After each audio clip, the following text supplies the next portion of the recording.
leading men on HBO. Stars like Eddie Murphy and Arsenio Hall in the comedy smash Coming to America. Don Amici is up to old tricks again in Cocoon the Return. And the comic fable Things Change. Danny DeVito and Arnold Schwarzenegger share a funny family resemblance in Twins.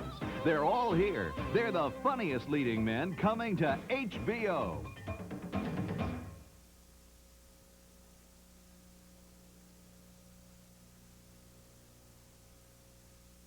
Hi, I'm Nick Bonacani. And I'm Len Dawson. And welcome to HBO's Inside the NFL. And welcome.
Hello, I'm Jim Lampley. For the next 45 minutes, Sugar Ray Leonard, Larry Merchant, and I will take you back through 17 years of great boxing memories on HBO.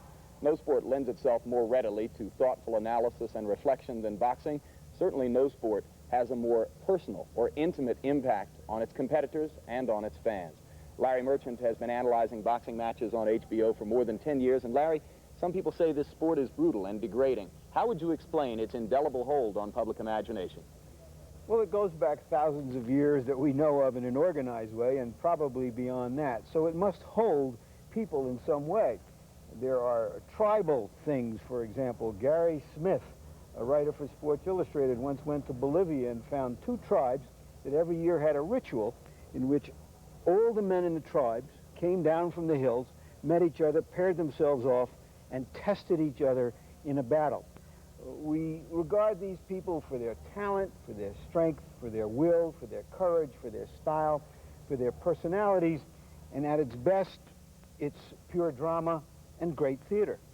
And of course, HBO's expert commentator for boxing matches is a man who has contributed to the drama and the theater, both as a commentator and as a participant on HBO. Sugar Ray Leonard, what are the characteristics, the human characteristics, which boxers most need to succeed? Well, Jim, they require so many, but what comes to mind are two very important qualities. I would say resilience, because being knocked down, very few fighters are able to get up from being knocked down and compose themselves. And most importantly, determination, because to reach down for that last and final round, to bring it out, that magical resource, very few fighters have those things. All right, and with an eye toward those qualities and the long history of boxing, we turn our attention now to 1973, HBO's first year of involvement in the sport, a year in which the spotlight in boxing fell squarely on the heavyweight division.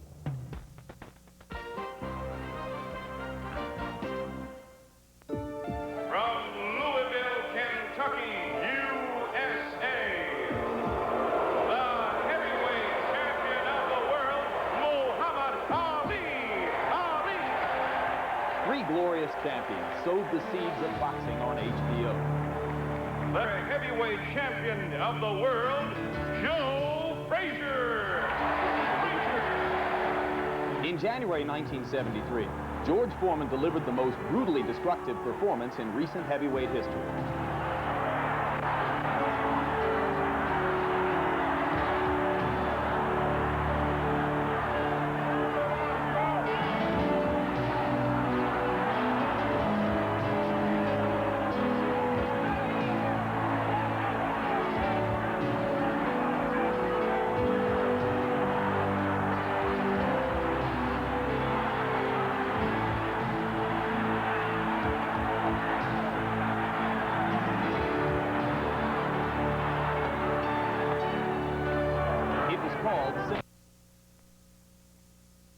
Long drama spotlighting Muhammad Ali and Joe Frazier.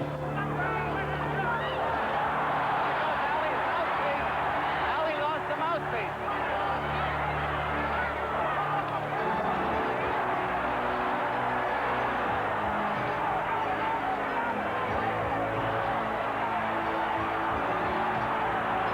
A big rally by Ali.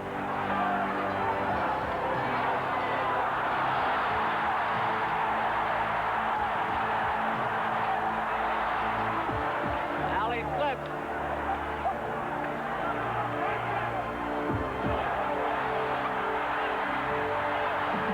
Frazier's hurt.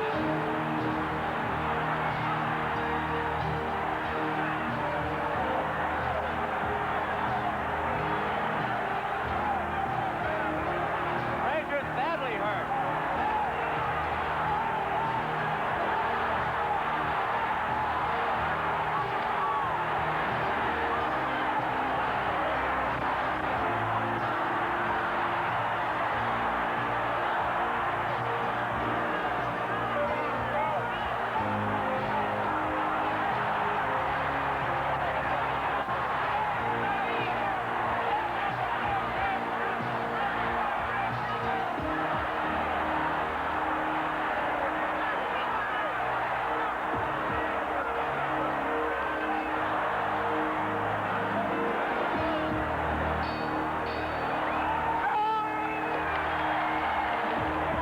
The doctor comes up and looks at Frazier.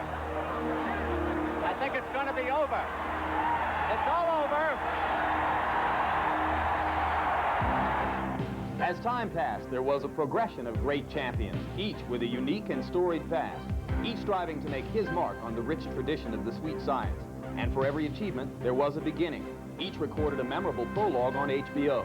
There was, for instance, a young welterweight with 12 pro fights who premiered in July 1978. From Palmer Park, Maryland, Sugar Ray Leonard.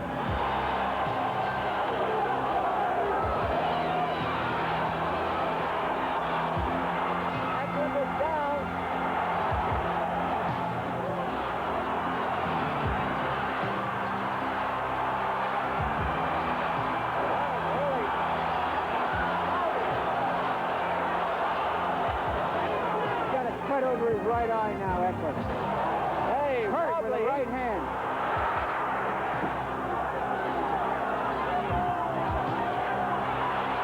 Eckler down again. All I can say is that, hey, I'm dedicated to be a world champion. I'm working my way up the top. Meanwhile, a heavyweight named Larry Holmes had already achieved championship status. It will be a knockout. Come on, man. I am the champ. There's nobody in the world could whoop me. Nobody. I knock them all out. Yet that almost was not the case in June 1979. Mike Weaver nearly pulled off a monumental upset. Weaver is at him. Oh, we have a fight.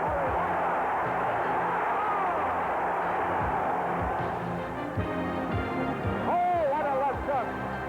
A 1-2 by Mike Weaver. Took the starch out of Holmes. He's backing towards the rope. Holmes is in trouble now. But he's fighting back gamely. Weaver is down from the uppercut. Weaver is down from the uppercut. He has to get up. Weaver is out. Good. He may not make it. Doesn't. Hey, he got up. Made it. He got up. The ref is not in the low line. Yes, most of those punches are missing. Holmes is still fighting back, however. Early.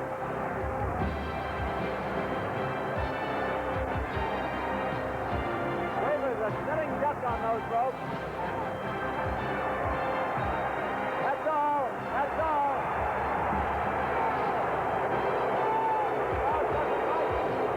I am from the ghetto down in Newark, New Jersey, and I guess everything that I had to do, I had to fight for all my life. If you want to be somebody, and I think if you set your goals, I think you can achieve what you want out of life. The menacing, bald-headed figure first appeared in January 1981. In the first defense of his middleweight title, marvelous Marvin Hagler offered a preview of 6 years of dominance. Lobel backs away again, hurt a left hand, and Lobel is down.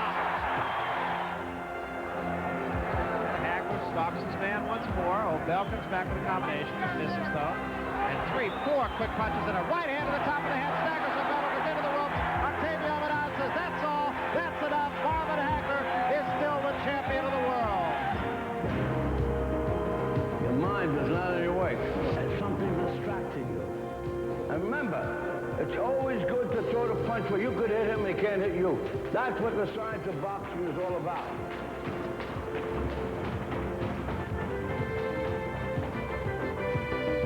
Mike Tyson was a 19-year-old man-child. His fists summoned fire and fury from the opening bell. But you notice the way that it comes back. It comes back slow and it drops. So counter right hand by Mike Tyson is invited. And there was an uppercut. What a shot. The crowd, again, showing its both appreciation and support. Greatly for Jose Revolta. Oh, what a shot. And Revolta's down. You want to continue? He said, yeah, hell yeah. That's a fighter. And that's it.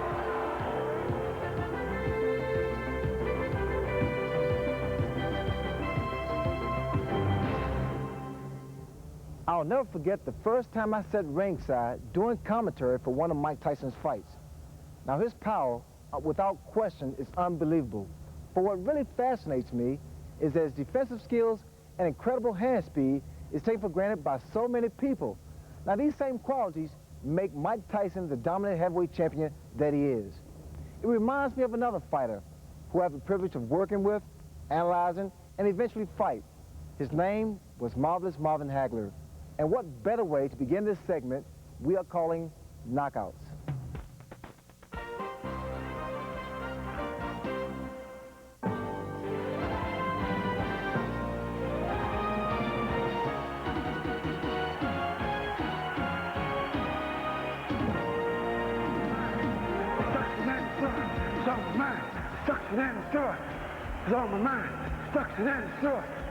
A steady succession of would-be challengers. One by one, they fell. Simpson right on Marvin Hagler once again. Still plenty of time left in this round. Hagler trying to finish it off right here. A jolting right hand, a looping right hand by Hagler. And another. Simpson stands toe-to-toe. He's down. This should be it. Davis sends him to the neutral corner. Simpson is on his feet. And that's all. That is all.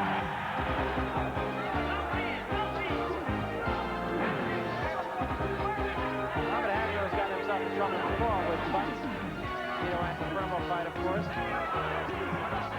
suffered a cut from a fight. Again, Scipio now managing to get on top of Hagler a little bit more than he was. And there he took a right hand. That buckled his knees. Scipio back in his own corner. Takes a combination, goes down. And may not make it up.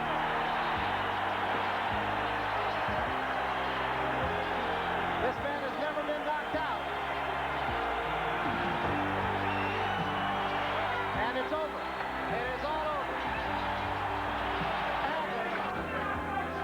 10 successful title defenses over a 5-year period on HBO, each a fistic masterpiece. There was a right hand, and Ron Domingo Rodon goes down. As time went by, the image grew to mythic proportions. Some challengers would re-emerge as the pool of opponents dissipated into anonymity.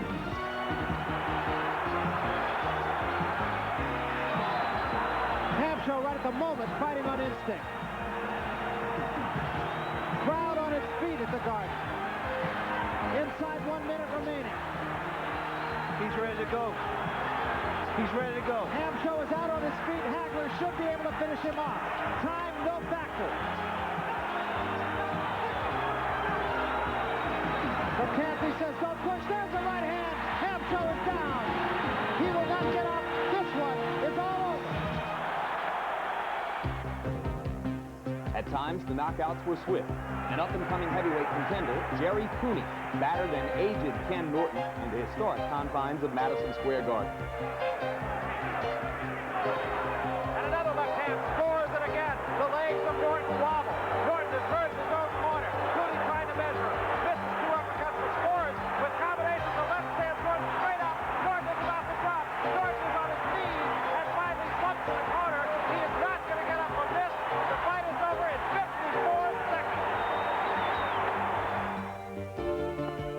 came with electrifying suddenness. Donald Curry seemed in control of his fight with junior middleweight champion Mike McCallum until this. There was the right again, right up over the top. McCullers is standing directly in front of Donald. That's why he's being hit. He needs to give some hand movement, left and right, side to side. He's not giving angles at all. He's directly in front of Donald. And there is a left hand by Mike McCallum that came out of the blue and put Donald Curry on his back.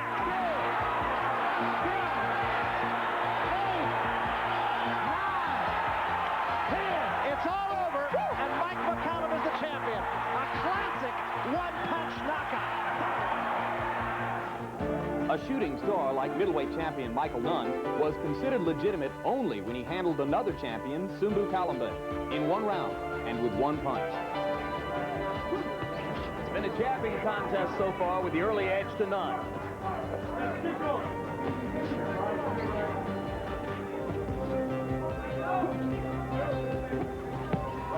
And down goes Sumbu Kalambe after a major league left inside by Nunn. Answers a lot of doubters about his punching power. One solid left hand put Kalambe to sleep. And every once in a while, a championship heart can turn the charismatic stylist into a knockout artist. Finch is holding on, and he is on rubber legs. There is no question about that. But he is not taking a backward step. There's a right hand again to the side of the head, but Finch stays up. And another right hand, and a left hand sends it backwards, and the legs are gone on Bruce Finch.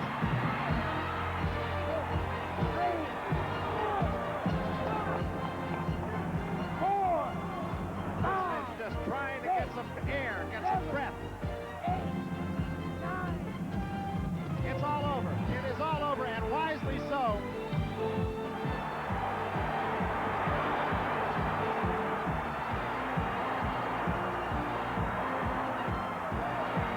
And the line goes down.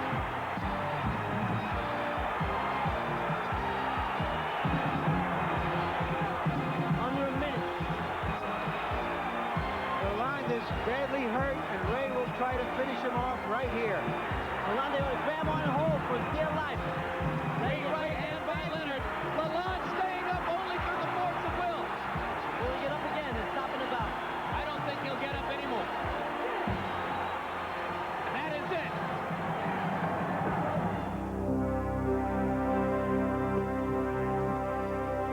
That was a right to the body and an uppercut to the head, and Burbage is down. Thomas trying to hold on. Serious trouble, and down he goes. And 10 seconds to go in a round. There's a left hand. He's down again. It's over. It's all over. There's nobody on this planet that can beat me. There was a passing of the torch in January 1988. A 39-year-old Larry Holmes was forced to give Mike Tyson final certification as this era's dominant heavyweight champion. 15 seconds left. Tyson's going to be careful because Larry... Oh, that's Huge it. right hand. That should be it. And down goes Holmes, and that's going to be it. It's over. That's all. As a tornado of personal difficulty swarmed Mike Tyson's life out of the ring, Frank Bruno was next to feel the frustrations of a bitter heavyweight champion inside the ropes. Oh, it's just a matter of time here. Vicious funny. That's a shot. That's that photo shot. Beautiful shot. Steele has seen enough. Let's go.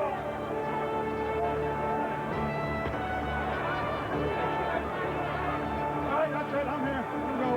Get back.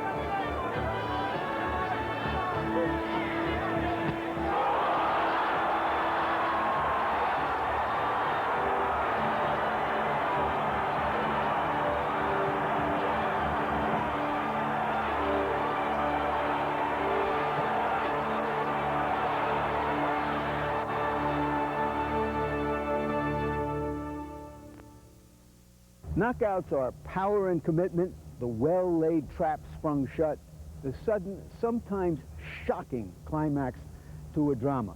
There's also a downside to knockouts, the disappointment of endings so close to beginnings. Thank you, Mike Tyson.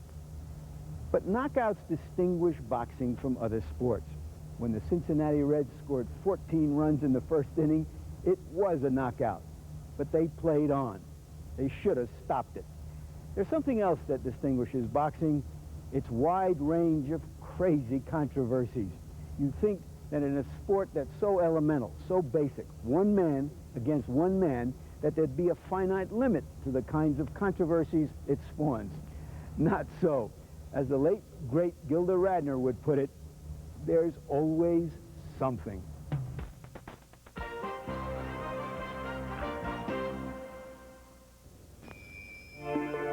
In November 1982, Alexis Arguello was a lightweight champion vying for Aaron Pryor's junior welterweight title.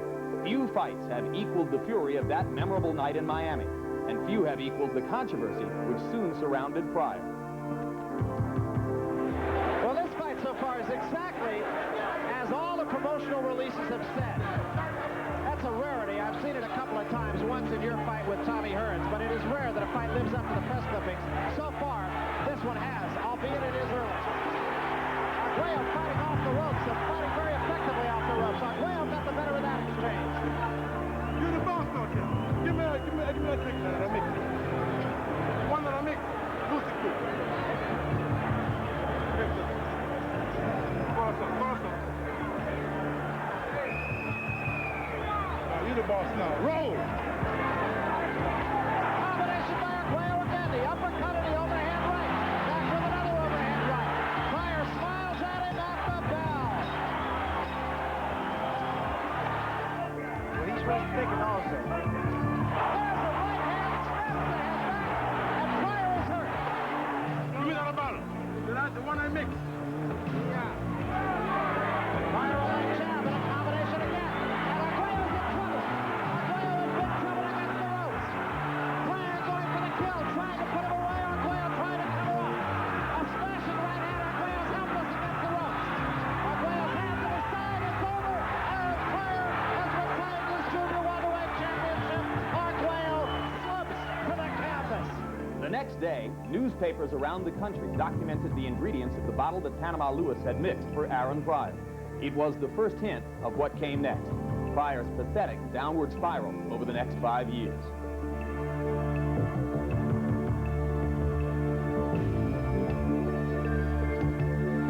Eight months later, Weightgate rocked Washington, D.C. Eddie Mustafa Muhammad weighed in over the light heavyweight limit in his challenge of Michael Spinks. That touched off a day of chaos. We've just been officially notified by Mr. Norman Fishbein, who is the manager of record of Mr. Eddie Mustafa Muhammad, that he has not made the weight. I know the deal. I know how they mess with the scales. You know, I know what the deal is, because I've been in boxing too long. If ever in the history of boxing, there was a scale that was properly calibrated, it had to be this scale. You think the people coming to see you promote a fight, Trump? You out of your mind. They come to see us fight. Remember that. Let's go for it. I'm tired of this for a rubber. I'll fight you a non-title fight. I signed a contract saying I'll fight Michael Spinks 10 rounds. I went through all the procedures of preparing myself, mental adjustments, physical adjustments, and I didn't see why Eddie Mustafa couldn't do the same. The door shut on Eddie Mustafa Muhammad as he never got another shot at the title. This welterweight championship doubleheader was billed as double trouble. For once, a boxing title proved meaningful. WBC welterweight champion Lloyd Hunnigan was having no trouble through 5 rounds with challenger Young Kil Chung. But not even Hunnigan could have forecast this bizarre ending. Step inside and go back to the body to begin round 5. Low blow.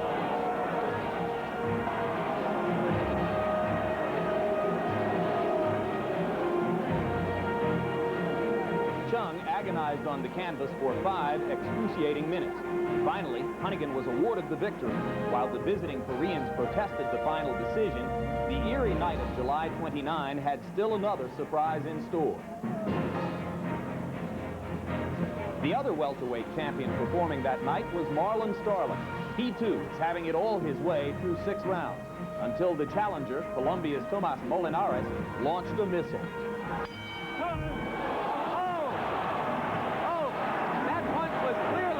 The bell, and Starling is being counted out. 8, 9,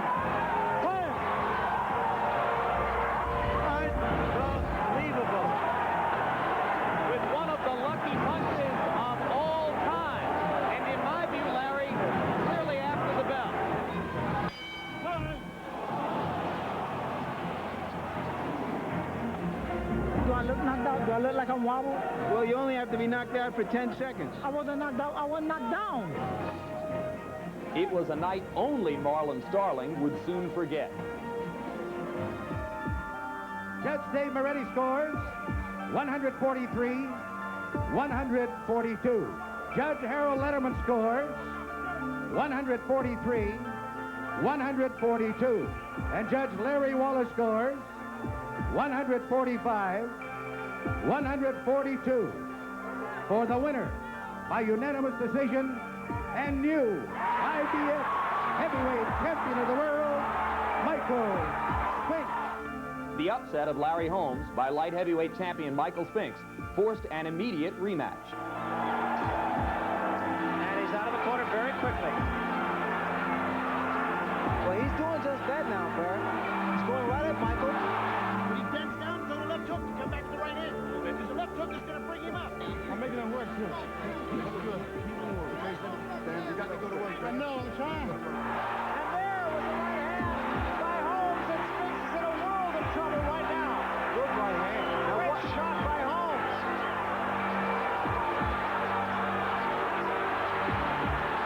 This one gets his man out of there. And Spinks is all but out. Holmes looking for the one finisher. Spinks trying to fight off the ropes. 10 seconds, there'll be no knockout in this fight. Digitize will work. It's over. For the winner, by a split decision, and still, the IBF.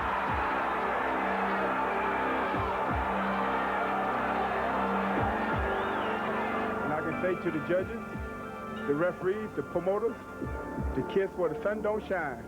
And since we're on HBO, that's my big black behind.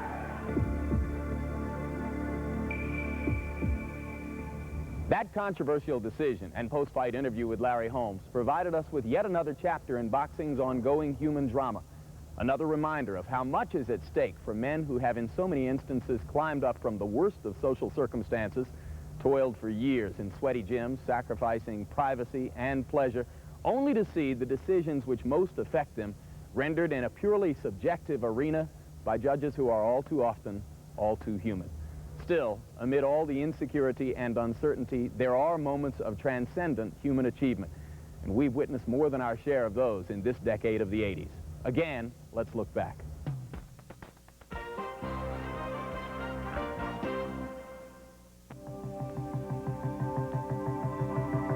Sugar Ray Leonard.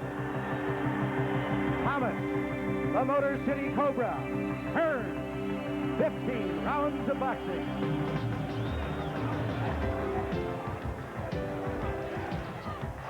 Ray gets inside, left hand, Hearn, back him up. Hearn's with another runner with another left hand, and a right hand to head, and Hearn's legs are wobbling. Ray going back to the good left hook, good uppercut, left hook. What's more, Hearn's back up against the ropes, and he is hurt. Well, you ain't punching, man. I'm betting you, I'm going to have to stop it if you don't punch. And Leonard taking two quick shots. Comes right back with a left hand of his own. You got 9 minutes. You're blowing it now, son. You're blowing it. You better be quicker. You got to take it away from him, okay? Good right hand by Leonard. That hurt. Hearn has to tie him up or something. Now is going for the whole boat. Getting him a combination. Leonard is giving everything he's got. Hearn starts down, but grabs, and now goes down through the ropes. Trying to go downstairs this way, Leonard. Hearn's just trying to hang on here. Left hand sends Hearn back against the ropes again. And that's all. It's over. Just be out the whole time. Understand that. Shake hands and get it on. And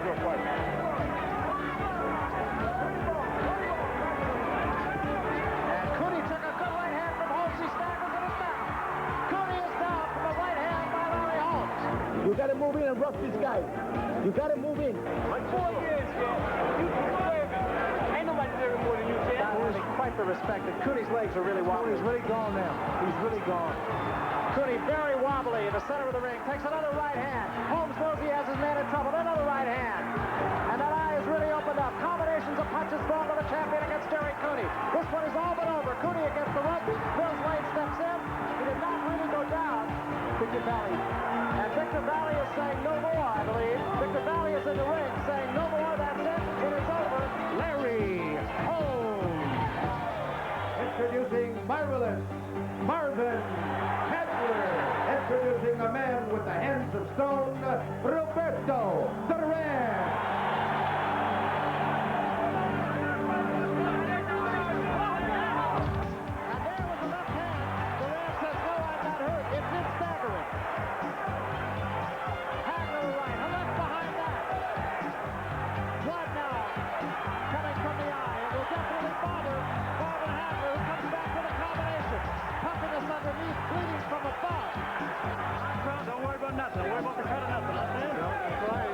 The bell can save a fighter in the 15th round. If you want an editorial on this fight, let the crowd give it to you. And still, the undisputed heavyweight champion of the world, Marvelous Marvin Hagler.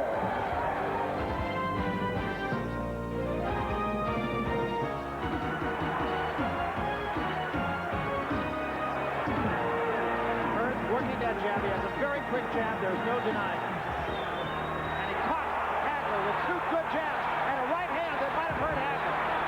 Tremendous pace in the first round. I expected this, Barry. Both guys are going at it. Hearns getting the better of it right now.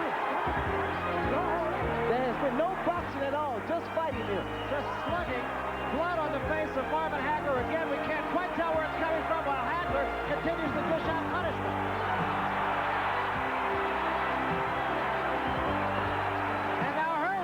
Right back. This may be the most brutal, even round you've ever seen in boxing. Let him go. A lot of blood on the face of Marvin Hagler, and let's see if he just doesn't try to do some serious business or just get through. That jab of Hearns is effective, even though he's throwing it off the back foot. A good right hand by Hagler drives Hearns into the ropes once more. Tommy can't take too much of this. And again, it's a matter of accumulation of punches thrown by Hagler, which is probably wearing Tommy down. Sure, Marvin feels that he has got to hurry things up here because that cut is not going to get any better. There's no question about it. Right hand sends Hearns. He doesn't know where he is. Hagler goes in for the kill now. He's gone. He's gone. Down, and he may be out. I'm not sure he can make it. 5, 6, 7, 8, 9. And he's up at 9. He doesn't know where he is. It's over. This one is history. Marvin Hagler, a tremendous victory.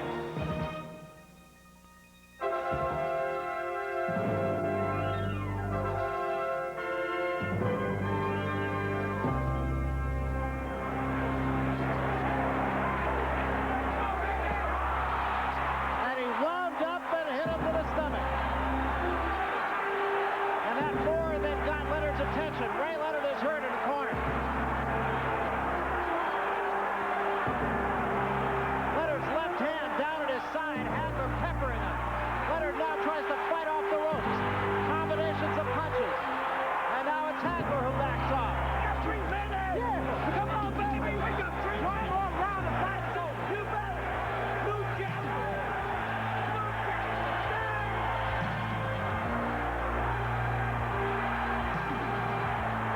The crowd chanting Sugar Ray.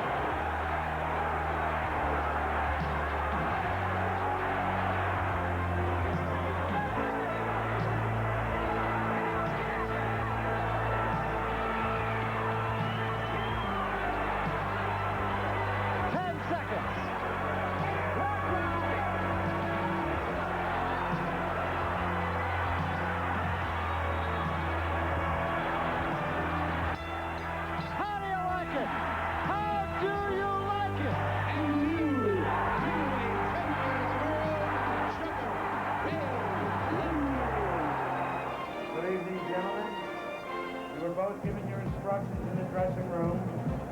Are there any questions by either of you?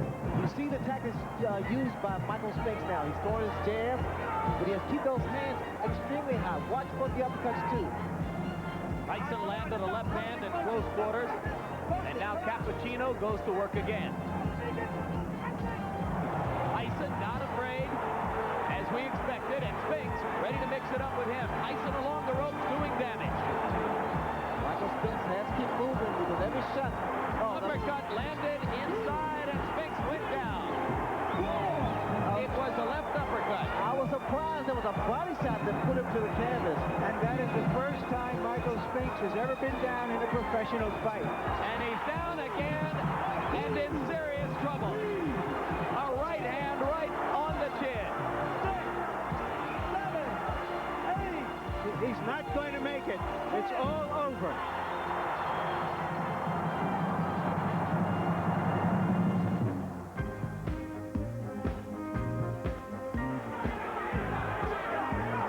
Not in such a way as to do damage to Johnny. Right hand by Hearns, and Leonard is stopped in his tracks. Hearns gains confidence and knocks Leonard down.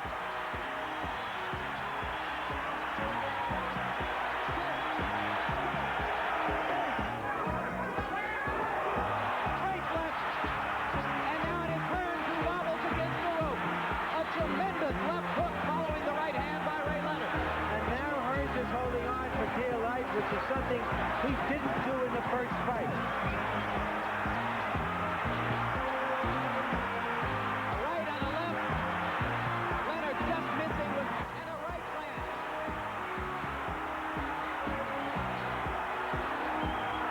Hearns in a lot of trouble with a long way to go in this round.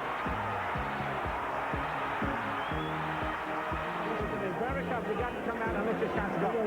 Try to get this man out of here this round, okay? Right now, he is a Ray Leonard in all likelihood trailing on points into closing minutes against Tommy Hearns. He's been in that position once before. Oh, a solid right hand by Hearns. Spectacular right cross, and Leonard is in trouble again.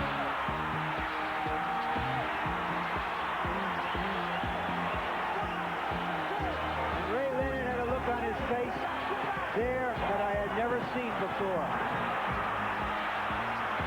There is no quit in either of these great warriors.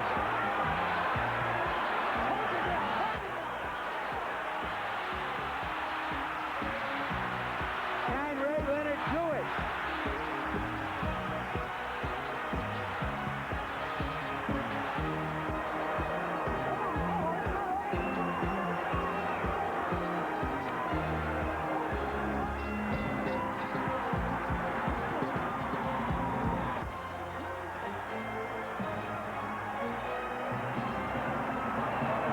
This bout is a draw, ladies and gentlemen.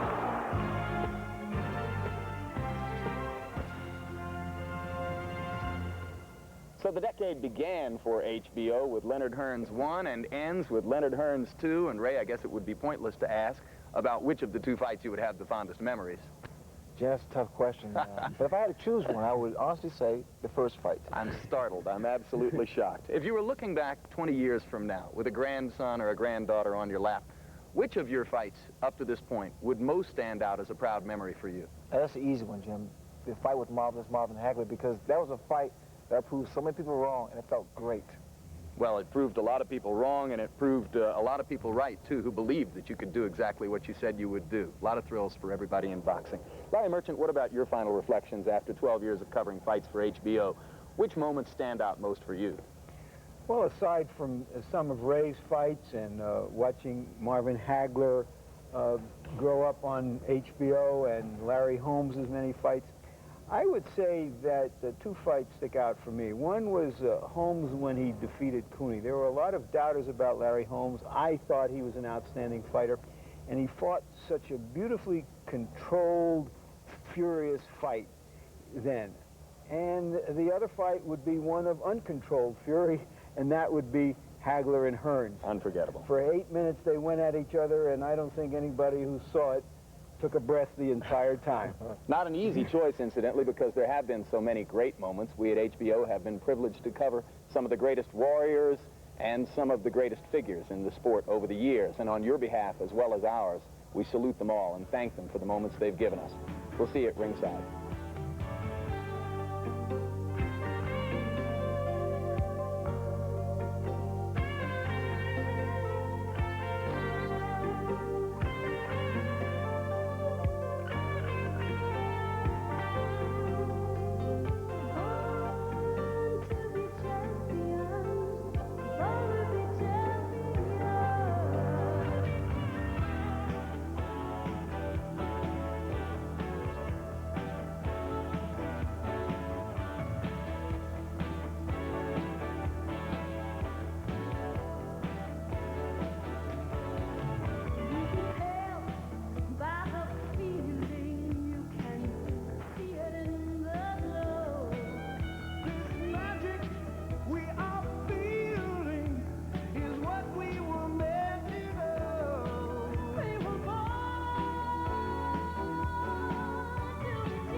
Next on the Saturday Night Movie, Louis Gossett Jr. commands a team of Soviet and American pilots who do more fighting than flying in Iron Eagle 2, next on HBO.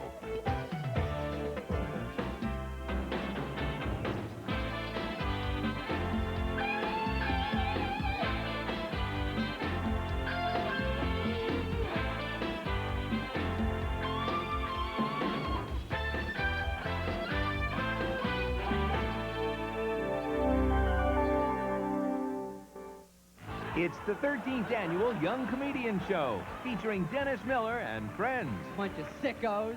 Premieres Saturday, December 2nd on HBO.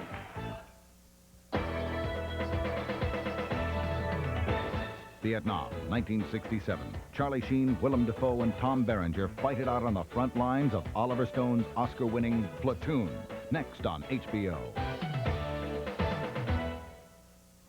This month on the HBO original movie, enter a world of international espionage, political intrigue, and assassination of the Soviet premier. The KGB's trying to kill the general secretary? This man has given the Russian people the freedom to laugh, the freedom to speak. In 2 hours' time, we will kill the man who wants to change it all.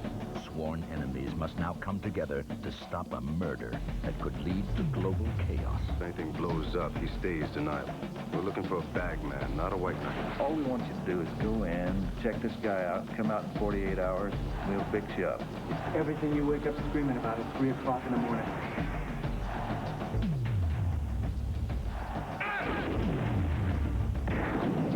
Tom Skerritt, Max von Sydow, and Helen Mirren. Red King, White Knight. Tomorrow on HBO. His best friend fell for an angel. Gino! Reputed mafioso capo Gino De Palma lies dead or dying. Somebody hit Gino. Gino is dead because I slept with him. And now, Please help me, Mother. Please help me. it's Father Michael's turn. I got a feeling you're making the same mistake Gino did. He was married to the daughter of Carlo Facci, the mafia godfather. You knew who I was, and you knew I was the one person that could help you out of this. Is there another way out of here? They can't touch you here, Angela. I've been, hiding her in my room in the rectory. Why is it I only lose control when I'm with you? He's a priest. He was ordained, Papa, not castrated. Heaven help Father Michael. Gino was a mafioso. This man is a priest. Not after last night. Tom Berenger, Last Rites, premieres Sunday on HBO. You've been chosen to command a highly classified operation. Our mutual intelligence agencies, Graves, 4 bandits, 3 o'clock. have uncovered a nuclear weapons compound. That is the other half of your team, gentlemen. I thought they trained us to target these people, not rub wings with them. You said be the biggest bunch of misfits you could find. The fallout will destroy every village within hundreds of miles. You tell Sack to put the bombers in the air! Cooper, get him off me! You set us up, didn't you? Valerie, Yuri, climb! Louis Gossett Jr. Iron Eagle 2. Sunday on HBO. Do not attempt to adjust your scent.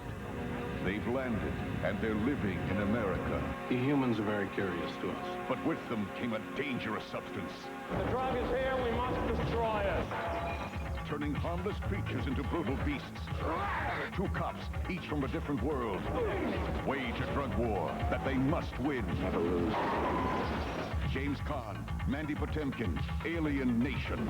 Premieres Friday, December 1st on HBO. Catch the brightest stars, the best movies with the best leading men on HBO. Stars like Kevin Kline swooning his way through mystery as the January Man. Mel Gibson and Kurt Russell in the sizzling thriller Tequila Sunrise. You're a bad boy, Nick. You're a very bad boy. Academy Award-winning Best Actor Dustin Hoffman and Tom Cruise in the Oscar-winning smash Rain Man. They're all here. They're the brightest leading men coming to HBO.